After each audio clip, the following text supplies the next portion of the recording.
जायसी द्वारा रचित पद्मावत के नागमती वियोग खंड में अभी तक आपने प्रथम भाग के अंतर्गत कुंवर महीने तक पढ़ा है। अब आगे दूसरे भाग में कार्तिक मास से प्रारंभ करते हैं।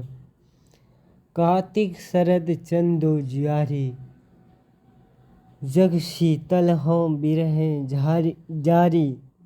14 करह चांद पर गासा, जनऊ जरे सब धरत आकाशा। तन मन सीज करे अगिदाहु, सब कहु चंद खयो महिराहु। चहुं खंड लागे अंधियारा, जो घर नाहि कंत प्यारा। अबहु निठुर आऊ यह बारा, परब दिवारी होई संसारा। सख झूमक गावई अंगमोरी, हौ झुराओ बिछुरी मोरी जोरी। जेहि घर पीयूष मनोरथ पूजा, मोह कह बिरा सोती दुख दूजा। सख माने त्योहार सब, गाय देवारी खेल। हौ का गाँव कंत बिन, रही झार सिरमेल। कार्तिक महीने में हिंदू धर्म में दिवाली यानी दीपावली मनाने का प्रचलन है। उस समय कार्तिक महीने में स्वच्छ चांदनी चारों तरफ धरती को शीतलता प्रदान करती है, लेकिन नागमती को चांदनी भी जलती हुई प्रतीत होती है। और वो कार्तिक महीने में कहती है कि प्रकृति तो अत्यंत आनंददायी है, लेकिन मेरे लिए विरह वेदना के होने से और चारों तरफ उल्लास के होने से और भी प्रीतम की याद आ रही है, जिससे विरह वेदना में अत्यधिक वृद्धि हो रही है। अगला छंद देखिए, अगला महीना देखिए, अगहन। अगहन दिवस घटा निस बाढ़ी, दूबर रैन जाय किम गाढ़ी। अभियरि बिरह दिवस भाराती, जरौ बिरह जस दीपक बाती। कांपे हिया जनावै सियु, तो पे जाई होई संग पियु। घर घर चीर रचे सब काहू, मोर रूप रंग लेगा नाहू। पलट न बहुरा गा जो बिछोही, अबहुँ फिरे फिरे रंग सोही। वज्र अगिन बिरहिन ही जारा, सुलुग सुलुग दग्धे होई छारा। यह दुख दगध न जाने कंतु, जौवन जन्म करे भस्मंतु। पीयूषो कहो संदेशड़ा, हे भौरा हे काग शोधन बिरहे। जरि मुई तेहि का धुआं हम लाग।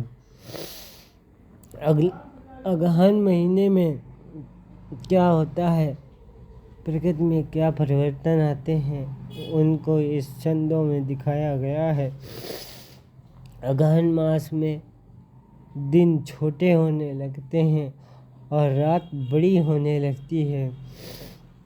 तब नागमती को ऐसा प्रतीत होता है कि ये विरह वेदना इस प्रकार है, जिस प्रकार दीपक जलाने पर पतंगे नष्ट हो जाते हैं, उसी प्रकार विरह वेदना दीपक की भांति प्रज्वलित होती है और उसमें उसका चैन सुख सब कुछ नष्ट हो रहा है। घर घर में नए नए कपड़े बनवाए जा रहे हैं, अर्थात उत्साह है, परंतु उसे ऐसा लग रहा है कि सब कुछ नष्ट हो गया है। फिर वह भौरा और कौवे से संदेश कहती हैं कि तुम जाना और प्रीतम रत्न सेन से कहना कि जो तुम्हारी पत्नी है अर्थात नागमती है वो विरह में इस प्रकार जलकर मर गई है कि उसी का धुआं हम लोगों को लगा, जिससे हम काले पड़ गए हैं। अगला देखिए, अगला महीना पूस। पूस जाड़ थर थर तन काँपा, सूरज जाए लंका दिश चापा। बिरह बाढ़ दारुण भा शिव, कप कप मरो लेई हर जीव। कंत कहाँ लागो वो हीरे, पंथ भार सूझ नहीं नीरे। सौर सपेती आवे जूड़ी, जानो सेज हिमाचल बूढ़ी। चकई निस बिछुरे दिन मिला, हो दिन रात बिरह को किला। रहन अकेल साथ नहीं सखी, कैसे जिए बिछोही पखी।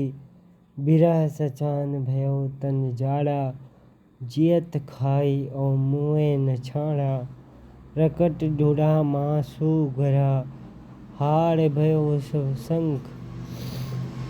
धन सारस हुए ऋषि मुनि, पाव समेटे पंख।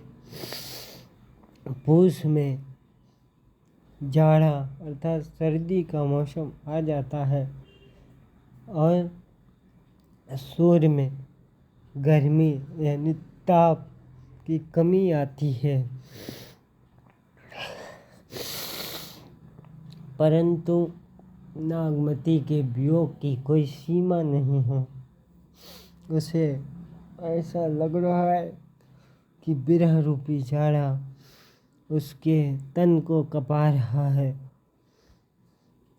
अर्थात उसे बिरह वेदना में अधिकता दिखाई देती है। और वह कहती है कि मेरे शरीर का सब रक्त समाप्त हो गया है, मांस गल गया है, हाड़ यानी हड्डियां सूख कर शंख बन गई हैं और मैं अपने प्रीतम को देखने के लिए लालायित हूँ। पूस के बाद माघ महीने का वर्णन किया गया है। लाग्यो माघ परे अब पाला, बिरह काल भयो जड़ काला। पहल पहल तन रुई झाँपे, हहरि हहरि अधिको ही काँपे। आई शूर हुई तपुरे नाहा, तो ही बिन जाड़ न छूटे माहा। यही माह उपजे रसमूलु, तू सो भोर मोर जोबन फूलु। नैन चुअई जस महवट नीरू, तो ही बिनु अंग लाग सर चीरू। टप टप बूंद पड़ै जस ओला, बिरह पवन होई मारे झूला झोला।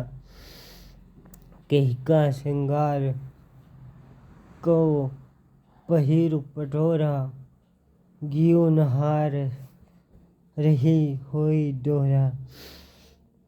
तुम बिनु काँपे धनिया, तनि तिनौर भा ढोल।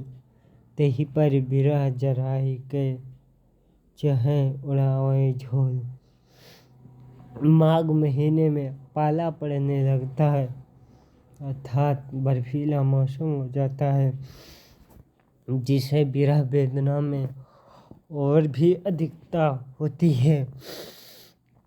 नागमती कहती है कि जिस प्रकार ओस की बूंदें, ओले की बूंदें टप टप गिरती हैं, उसी प्रकार मेरे आँखों से आंसू गिर रहे हैं और मेरा तन इतना कमज़ोर पड़ गया है कि न गले में हार रुक रहा है और न शरीर में श्रृंगार ही भा रहा है। अगला महीना फागुन का। फागुन पवन झकोरा बहा, चौगुन सिउ जाय नहीं सहा। तन जस पियर पात भा मोरा, तेहि पर बिरह तेई झकझोरा। तरवर झरई झरई बन ढाका, भई अनंत फूल फर शाखा। करई बनस्पति हिय हुलासो, मौका भा जुग दून उदासो।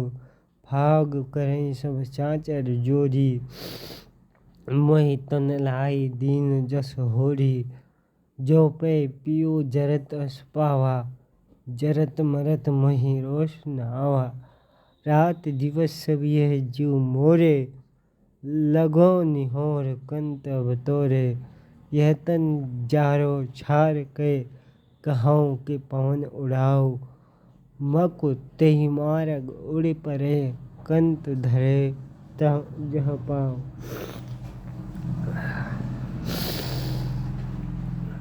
फागुन महीने में हिंदू धर्म में होली का त्योहार मनाया जाता है, जिसमें फाग गाने की प्रथा है।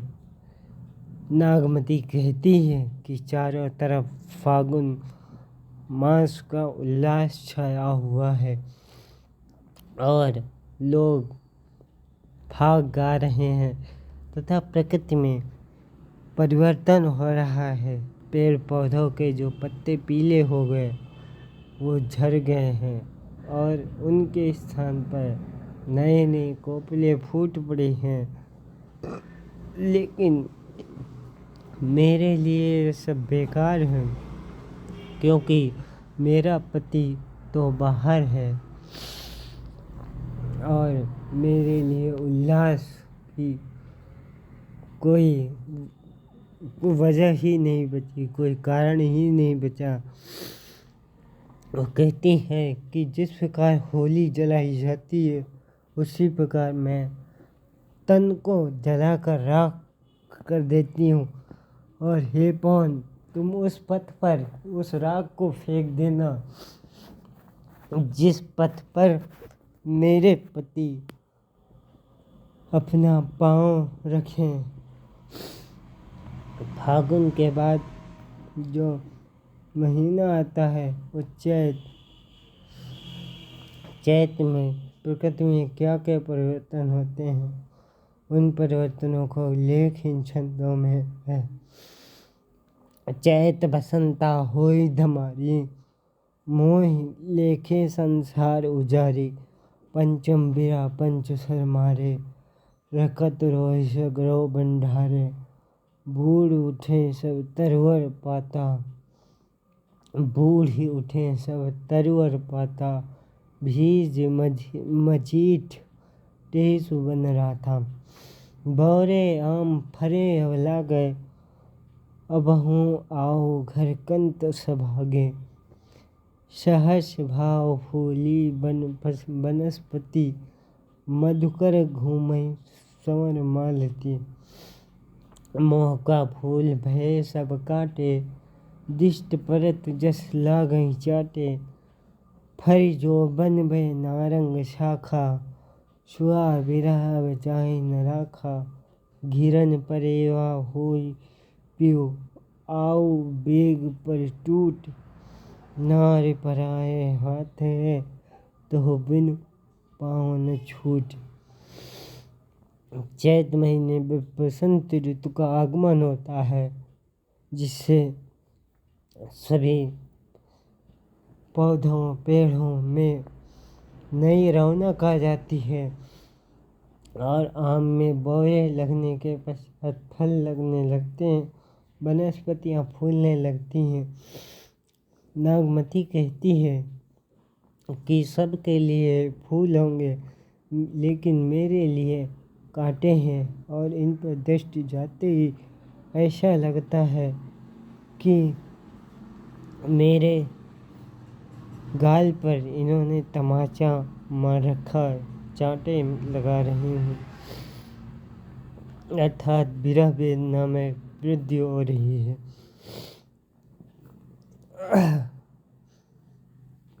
चैत के बाद बैसाख, बैसाख में देखिए क्या होता। भा बैसाख तपन अति लागी, चोआ चीर चंदन भा आगी, सूरज जरत हिमाचल ताका, बिरह बाजही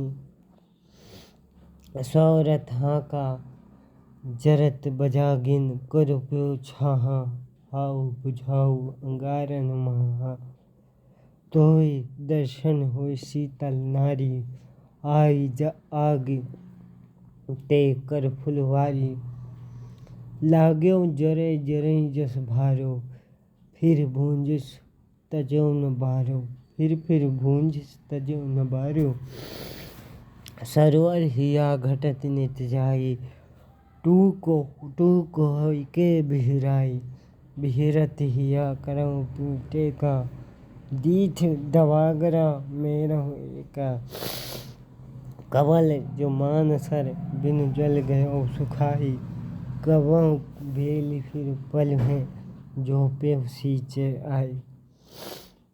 बैसाख महीने में गर्मी होने लगती है और सूरज उत्तरायण होकर और अधिक तपने लगता है। प्रकृति में ऐसे लगता है मानो आग जलाकर भूंजा जा रहा हो। तालाबों का पानी कम होने लगता है धीरे धीरे। इसी स्थिति में नागमती के वियोग वर्णन को वर्णित किया गया है। बैसाख के बाद जो महीना आता है उसे जेठ माह कहते हैं। जेठ में देखिए क्या होता है। जेठ जरे जग चले लुआरा, उठई बवंडर परे अंगारा, बिरा गाज हनुवंत होय जागा, लंका दाह करे तन लागा, चारे पवन झकोरे आगी, लंका दाहि पलंका लागी, दही भई सम नदी कलिंदी, बिरह आग कठिन अति मंदी, दही भई साम नदी कालिंदी, बिरह आग कठिन अति मंदी, उठे आग आवे आंधी, नैन न सूझ मनो दुख बांधी, अधजर भयो मास तन सूखा, लाग्यो बिरा काल हुई भूखा, माँ सुखाई सब हाड़न लागे, अब हूँ आओ अवत सुनुभागे, गिर समुद्र शशि मेघ रवि, सही न सके वह आग, मोहम्मद सती सराहियों, जरे जो अश्रु प्यो लाग। जेठ माह में भयंकर लू चलने लगती है और अंगारे का बवंडर उठता है। नागमती कहती हैं कि जिस प्रकार हनुमान जागृत हुए थे, जगाया गया था, उसी प्रकार बिरा वेदना भी जागकर मेरे तन रूपी लंका का दहन कर रहे हैं। अर्थात बिरा वेदना के कारण मेरा तन जला जा रहा है, जिसके कारण मांस जल रहा है और हाड़ को बिरह रूपी काल खाने के लिए क्षुधातुर है, भूखा है।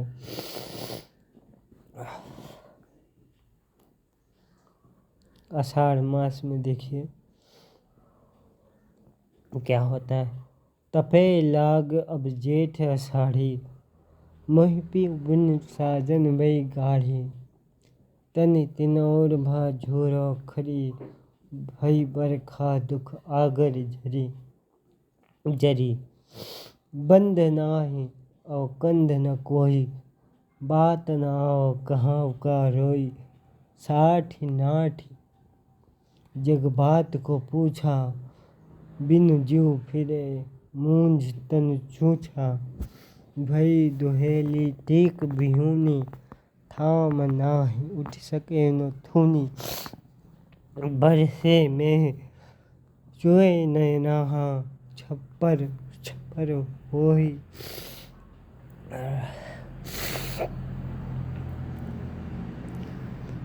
बरसे में चुए नयनाहा, छप्पर छप्पर होई रही बिनु नाहा। कौरव कहाँ ठाठ न साजा, तुम बिनु कंत न साज न साजा। अबहु मया दिष्ट कर, नाह ठिठुर घर आओ। मंदिर उजाड़ होत है, नौके आई बसाओ। आषाढ़ मास में बारिश प्रारंभ हो जाती है और जो तिनके सूखे रहते हैं उनमें बरखा का जल पड़ने से हरियाली आती है। लेकिन नागमती कहती है कि राजा रत्नसेन के बाहर होने से मेरे विरह वेदना में कोई भी कमी नहीं हुई है। इस प्रकार यह 12 महीने में जो प्रकृति के परिवर्तन को दिखाते हुए विरह वेदना का वर्णन जायसी ने किया है।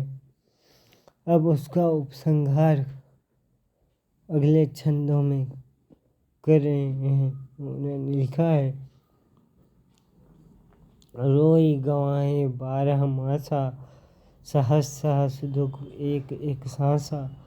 तिल तिल बरख बरख पर जाई, पहर पहर जुग जुग न सराई। सो नहीं आवे रूप मुरारी, जासो पाव सुहाग सुनारी। सांझ भये झुर झुर पथहेरा, कौन सो घड़ी करे पिउ फेरा। दही कोयला भई कंठ सनेहा, तोला मांस रही नहीं देहा। रकत न रहा बिरह तन गरा, रति रति होई नैनन ढरा। पाए लाग जोरे धन हाथा, जारा ने जुड़ावं न था। बरस दिवस धन रोई के, हार परिचित झंक। मानुष घर घर बूझ के, बूझे निसरे पंख। इन 12 महीनों में नागमती ने रो रो कर दिन काटे हैं और उसको ऐसा प्रतीत होता है कि एक एक सांस में हजारों हजारों दुख एक साथ उसके तन में व्याप्त हुए हैं। उसका रूप सौंदर्य ढल चुका है और उसे ऐसा प्रतीत हो रहा है कि शरीर में ना तो रक्त की बूंद रह गई है और ना ही तन में सामर्थ्य रह चुका है। तन का रक्त आंसू बनकर बह गया है। अगला छंद देखिए। भई पुछार लीन बनवासु, बैरन संवत 3 चिलवासु। खोई खरबान बिरह तन लागा, जो पिउ आवै उड़ै सुकागा। हारिल भई पंथ में सेवा, अब तह पठवा कौन परेवा। धौरी पंडुक कहु पिउ नाऊ, जो चित रोक न दूसर ठाऊ। जाई बया हुई पिउ कंठ लवा, करे मिराव सोई गौरवा। कोयल भई पुकारत रही, महर पुकारे लेह लेह दही। पेड़ तिलोरी और जलहंसा, हृदय पैठ बिरह खट नंसा। जेहि पंखी के नियर होय, कहें बिरह के बात। सोई पंखी जाई जर तरवर होई निपात।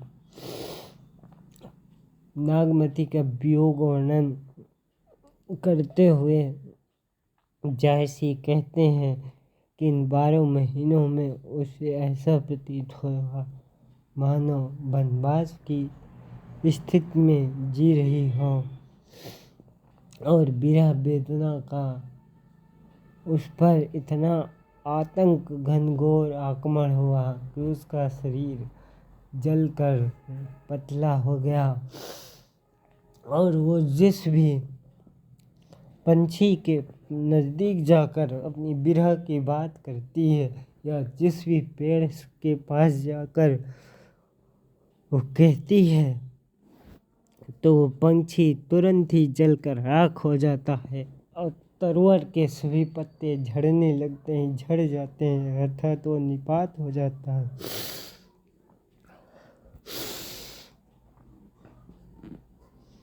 अगले छंदों में देखिए। कुहुक कुहुक जस कोयल रोई, रकत आँस गुंगची बन बोई। कर भई करमुखी नैन तन राती, को सिराव विरह दुख ताती। जहाँ जहाँ ठाड़ होई बनवासी, तहाँ तहाँ होई घुंघच के राशि। बूंद बूंद मह जानव जीव, गुंजा गूंज करे प्यू प्यू। तेहि दुख भये परास निपाटे, लहो बूढ़ उठे सोई राते।